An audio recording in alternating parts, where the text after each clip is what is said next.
देख रहे हैं नेक्स्ट 9 न्यूज में हूं आपके साथ दीपक गुप्ता। आपको बता दें कि शिवसेना की लड़ाई अभी भी जारी है।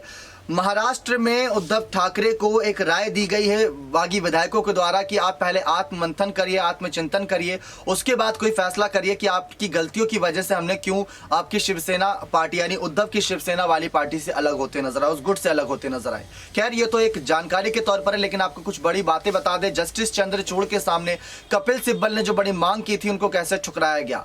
आपको जानकारी दे दें कि अब चुनाव आयोग इसी महीने यहाँ पर फैसला कर सकता है, ऐसी कुछ जानकारियां हैं।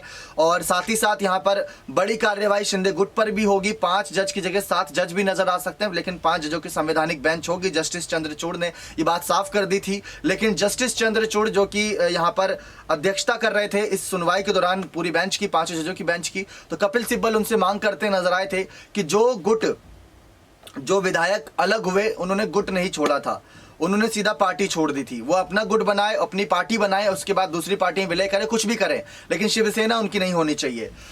जो सबसे बड़ी जानकारी है दर्शकों, उसमें एकनाथ शिंदे का गुट की सबसे बड़ी मांग ये थी, उनको इससे फर्क नहीं कि उनके विधायकों की योग्यता जाती है या नहीं जाती, वो बात की बात है, लेकिन उनको शिवसेना के चुनाव चिन्ह, जी आप धनुष बाण देख रहे हैं, इस धनुष बाण से उन्हें बहुत ज्यादा मतलब है और इस शिवसेना से बहुत ज्यादा मतलब है। तो ये बात साफ है। लेकिन कपिल सिब्बल का जो दलीलें थी उद्धव के समर्थन में, उन्होंने साफ कहा था कि पहले शिंदे गुट पर कार्रवाई होनी चाहिए, उसके बाद चुनाव चिन्ह पर, क्योंकि चुनाव आयोग का एक जो बहुमत का आंकड़ा कहता है, 2/3 बहुमत का आंकड़ा कहता है, जैसा कि रामदास आठवले ने भी ये बात कही थी कि 2/3 बहुमत होना चाहिए। यानी कि अगर 55 विधायक थे तो 55 में से करीब 36 से 37 विधायक इनके पास होने चाहिए और ये संख्या 39 है। लेकिन अगर 4-5 विधायक भी साथ छोड़ते हैं तो शिंदे को बड़ा झटका लगेगा। और जो अयोग्यता में आते हैं, अयोग्यता के अधीन वो 16 विधायक आते हैं। उन 16 विधायकों की संख्या अगर हटती है एकदम से तो ये तो बहुमत वैसे ही घट जाएगा। लेकिन फिर गौर करें तो वो जो 55 में से फिर 16 माइनस होगा, फिर ये पूरा एक जो समीकरण है बहुत मुश्किल है। लेकिन चुनाव आयोग के समक्ष जाने ही नहीं देना चाहते थे कपिल सिब्बल।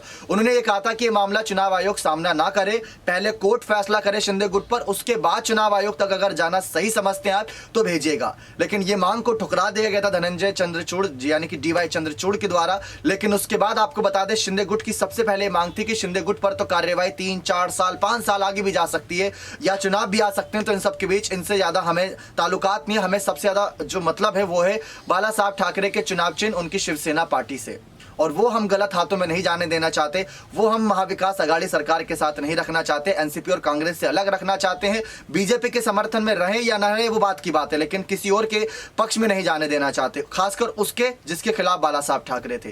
लेकिन कपिल सिब्बल की इन दलीलों को ठुकराया गया था। लेकिन धनंजय चंद्रचूड़ ने सवाल किया था कि किस हैसियत से शिंदे गुट ने ये याचिका दर्ज कराई थी, तो वो हैसियत बताई गई थी कि उनके पास विधायकों की संख्या है, कहीं ना कहीं पदाधिकारियों की संख्या है, और यहाँ पर तमाम जो बड़े बड़े मंत्री हैं उनकी भी संख्या बताई गई थी। तो इस तरीके से ये पूरा मामला चला था। खैर ये तो एक बड़ा मुद्दा है अपने आप में, लेकिन जिस तरीके से शिवसेना चुनाव चिन्ह को बड़ी कार्रवाई इस महीने का आगाज दिया जा सकता है, उस पर आपकी क्या राय है? किसके पक्ष में शिवसेना का चुनाव चिन्ह जाना चाहिए? अपनी राय कॉमेंट सेक्शन में जरूर रखिएगा। बहुत बहुत धन्यवाद।